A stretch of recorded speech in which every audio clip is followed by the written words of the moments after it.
Eh bien, on ligaturait. On ne faisait pas vraiment un petit nœud avec une petite ficelle, mais on faisait un petit nœud, mais je veux dire, on ligaturait. Et ça, c'était une opération qui était totalement, qui était faite sur microchirurgie, anesthésie totale, mais vous ne pouviez pas de nouveau avoir des enfants.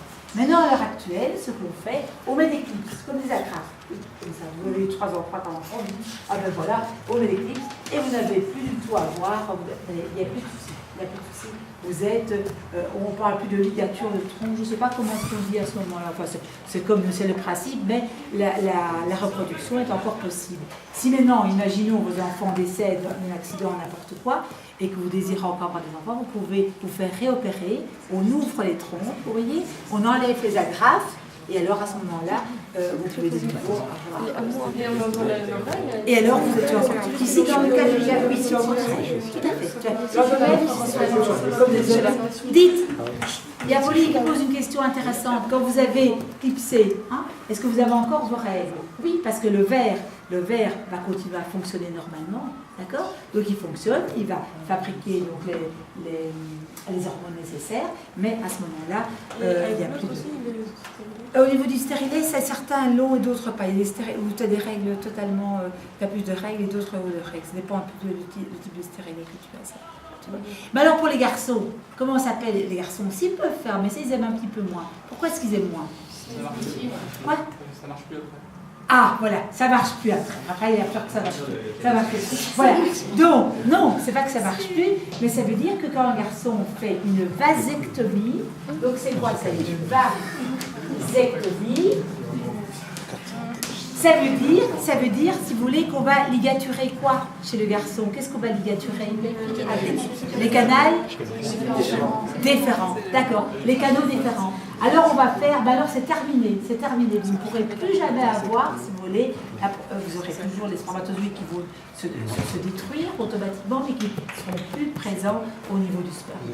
Alors ça, comme l'homme, si vous voulez, regardez bien, a le taux de testostérone qui est toujours le même, tout au cours de sa vie. Lui, il peut procréer jusqu'à 90 ans, vous avez expliqué.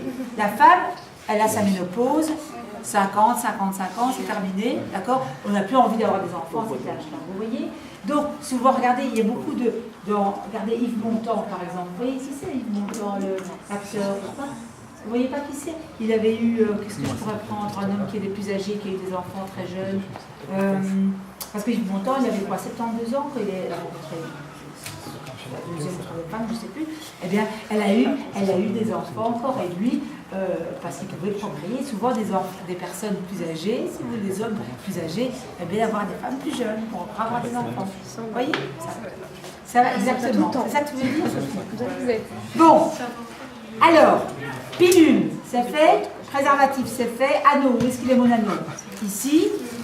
Alors, aussi, diaphragme. Diaphragme, regardez bien, c'est une petite coupe comme ça en latex que l'on va également introduire dans le fond du vagin. C'est ce que tout le monde voit bien, ça. Bon, on n'utilise pas souvent ça, vous voyez ça. Enfin, je vous donne tous les moyens contraceptifs qui existent. Et là aussi, ça va empêcher, si vous voulez, les spermatozoïdes de passer. Vous voyez le diaphragme ici, on doit introduire nous-mêmes, c'est comme l'anneau au niveau du vagin. Mais je vous dis, dites, je vous donne tous les moyens contraceptifs, mais il est évident que c'est le plus important le préservatif. La pilule est évident, le stérilet qui est fort utilisé également. Ça, c'est des moyens. Et alors, vous avez également, ah oui, on a oublié de parler, la pilule du lendemain. Ça consiste en quoi, ça? La pilule du lendemain. Qu'est-ce qui a déjà entendu parler de ça? Je ne sais pas si on a vraiment quoi? Toi, Signal? Mais c'est voilà, on a eu un rapport me protéger enceinte, donc on apprend. Je ne sais pas c'est quoi comme voilà. Eh bien, quoi? Voilà, exactement. On l'apprend dans les 52 heures que vous avez lu votre rapport. Vous pouvez aller chercher en pharmacie, vous n'avez pas besoin d'ordonnance, ok? Et alors, vous l'apprenez, mais le problème, c'est qu'il ne faut pas prendre ça chaque fois que vous avez un rapport, vous avez peur, Donc, vous devez prendre dans un cas exceptionnel que vous risquez d'avoir, alors c'est une dose très importante d'hormones qu'on vous donne. Alors, le problème que vous avez, c'est quoi? Voilà, vous vomissez, vous avez des nausées, vous avez mal à l'estomac, donc vous n'êtes pas bien. Mais ça existe, ce qu'on appelle... Et quel est le but? C'est de rompre la muqueuse utérine, donc de rompre quoi? L'endomètre. Vous voyez, pour pas que le zygote ne puisse s'implanter. Vous voyez, enfin déjà que l'embryo ne puisse s'implanter à ce moment-là. Vous voyez bien ceci? Donc voilà un petit peu tous les moyens. Alors vous allez voir ce petit livre-ci, vous le connaissez ou pas? Non? Ah, il est bien fait, il est comique. Donc ça veut dire, oui, il y a des photos qui sont bien, très bien alimentées, on voit. Alors lisez-le, vous le mettez sur votre table de nuit et le soir, comme ça vous lisez et vous étudiez votre cours sans devoir l'étudier vraiment. Vous voyez, il y a des choses vraiment comiques. Alors tout est représenté, le stérilet, l'implant, j'ai oublié de parler. Donc l'implant, c'est une petite tige, d'accord, comme une allumette, qu'on va faire par chirurgie. On va introduire cet implant au niveau du bras, d'accord, au niveau du bras, et on va, on va le laisser pendant plusieurs années, environ 3 ans, je crois, quelque chose de 3 ans, voilà, 3 ans, et alors il va diffuser des hormones aussi. Mais il y avait l'année passée, dans une classe, 2 élèves qui avaient un implant, et alors elles avaient montré ce petit tige. On la voit un tout petit peu ici au niveau du bras, mais elle disait que c'était tout de même un problème parce que généralement elles avaient leurs règles, puis elles n'avaient plus leurs règles, puis de nouveau elles avaient une perte de sang. Vous voyez, donc c'est pas encore très bien dosé hormonalement. Ça va? Eh bien, c'est le même principe. Si tu veux, tu ne dois pas prendre la pilule Rita tous les jours, quoi. Parce que le seul problème de la pilule, c'est de ne pas l'oublier. Vous comprenez? Vous partez en vacances, vous partez, je sais pas, vous n'allez pas l'oublier. Donc l'implant, vous l'avez, le patch, vous avez compris, le patch, c'est le même principe aussi. Alors souvent, on vous demande de changer à des endroits différents pour que vous n'ayez pas d'allergie, ok? L'anneau vaginal, ça c'est vraiment bizarre, ça, le anneau. Je trouve que c'est pas... Alors, vous avez bien sûr plusieurs... vous allez chaque fois le prix. Là, l'examen oral, je ne vous montrerai jamais le prix. Sauf dans le préservatif, tout le monde, combien? Voilà, un petit peu moins. Ici, mais ça dépend un petit peu. De toute façon, moins de 2 heures. Moins de 2 heures. D'accord? Le préservatif féminin, une horreur. Et puis voilà. Alors, une chose que vous ne devez pas oublier, c'est qu'il y a des gens qui sont totalement contre la contraception. D'accord? Bon. Et alors, ils veulent des contraceptions naturelles. Alors, quels sont? On en avait déjà un tout petit peu parlé, qu'on en parlé un petit peu trop, mais ça, il faut le risque d'avoir des enfants et tout dans le cran. Alors, Louis, on avait parlé un tout petit peu. C'est possible. La température. Ah, très bien. C'était quoi la température? Oui, c'est là que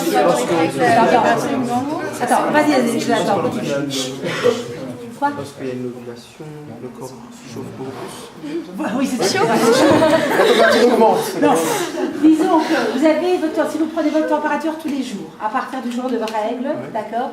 Au moment d'ovulation, qu'est-ce que vous allez avoir? Un petit pic d'augmentation de température. Donc vous êtes à 36,6, vous montez à 37,4. Je sais que j'ai l'ovulation. Attention, je ne peux pas avoir de rapport. Hein, ça va? Bon, donc c'était la méthode de température. Pas encore. Quoi? Ah, on pouvait compter le nombre de jours. Donc, l'ovulation a lieu le 14e jour, sur un cycle de 28. Les spermatozoïdes vivent combien de temps? 3 à 4 jours. L'ovule? 36 heures, exactement. 36. Je ne vais pas faire génie en herbe, hein, vous connaissez tout. Hein. Vous allez tous savoir 10. Oui, mais... Bon. Alors, 36 heures. Donc, on se dit, si la jeune fille a un cycle régulier, on essaie de ne pas avoir de rapport à partir du 9e jour, hein, plus ou moins, pour être certain que les spermatozoïdes, il y en a qui restent plus longtemps, hein, du 9e jusqu'au 17e, 18e jour, que vous n'ayez pas de problème. Avant, vous pouvez avoir. Mais c'était aussi un petit peu aléatoire, ça. D'accord? Donc voici un petit peu les deux. Ah oui, la troisième méthode naturelle. Oui, l'abstinence. Voilà. L'abstinence. Donc, pas de rapport. Guillaume, ça s'intéresse avant le mariage, donc abstinence. Ou quoi encore? Quoi? Jamais je l'abstinence. Ça, c'est pas possible. Alors, on a aussi parlé un tout petit peu. C'était la méthode. Voilà, très bien, Cyril. Voilà, se retirer à la dernière minute. Donc, c'était la méthode du retrait. C'était le retrait, d'accord? Alors, est-ce que le retrait va aller? Ça fonctionne bien? Bon, ça c'est aléatoire. Sur les millions de spermatozoïdes que vous allez avoir, vous comprenez bien, il en faut qu'un par arriver. Allez, je vous distribue tout ça. C'est pas parce que je vous distribue un préservatif et tout qu'il faut, paf, y aller le soir. Ah, d'accord? Il faut bien comprendre. Il y a le minimum de respect. Je vous le donne parce que je les ai.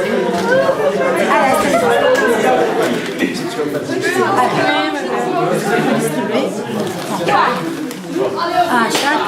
Je vais te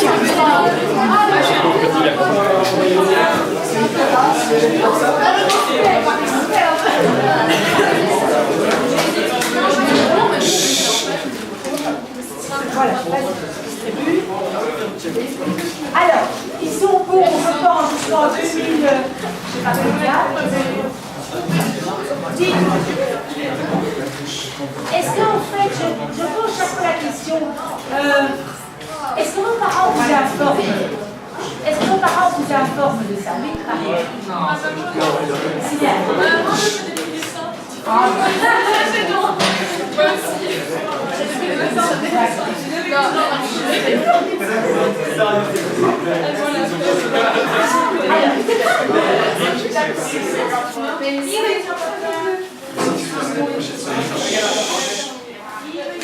C'est pas pour que je le retrouve dans une poubelle, hein, d'accord?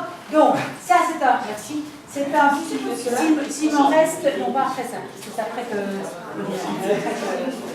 Alors, ça, c'est quelque chose à connaître pour les examens.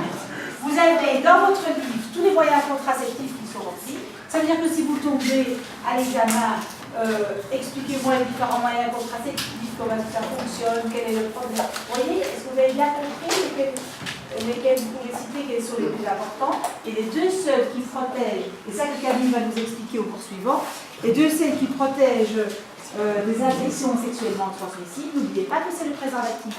Et à l'heure actuelle, le sida, parce qu'on n'en parle plus beaucoup, on en parlait beaucoup avant, et le sida, c'est le seul, c'est vraiment, on s'est attrapé, enfin oui, c'est attrapé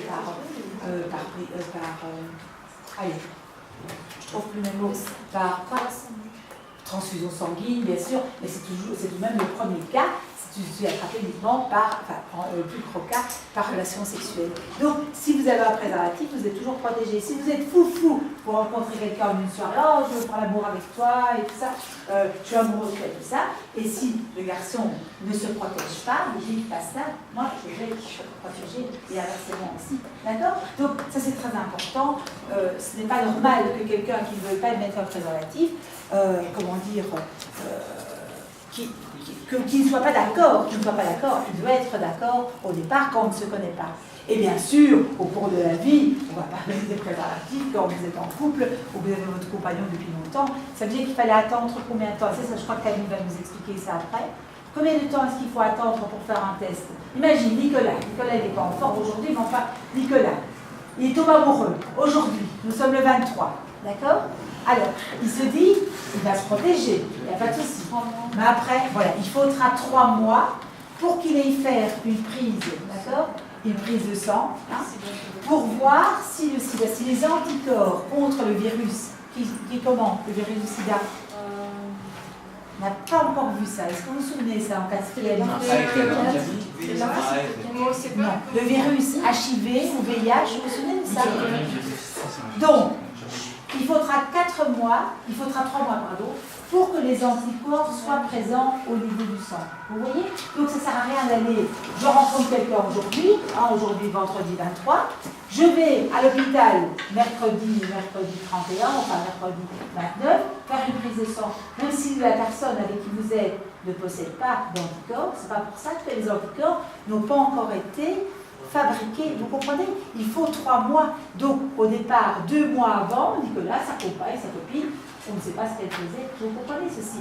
Donc, c'est très important de garder ce laps de temps, d'être protégé au moins pendant 3 mois. Vous comprenez ceci? Vous avez bien compris ceci? Parce que souvent, on dit, paf, on va à la clinique, on fait des prises de sang, oh, j'ai pas les anticorps, mais n'oubliez pas qu'il fallait 3 mois pour qu'ils soient fabriqués. Et qu'est-ce qui fabriquait les anticorps? Les globules blancs. Globules blancs et lesquels? La fossile B.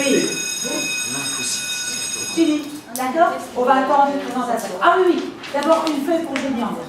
Je vous laisse 5 minutes, oui, avant les présentations. Madame, On fait une pause et vous préparez votre semaine. On fait une pause. Vous allez vous laver.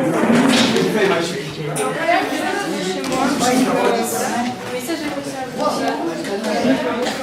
Mais si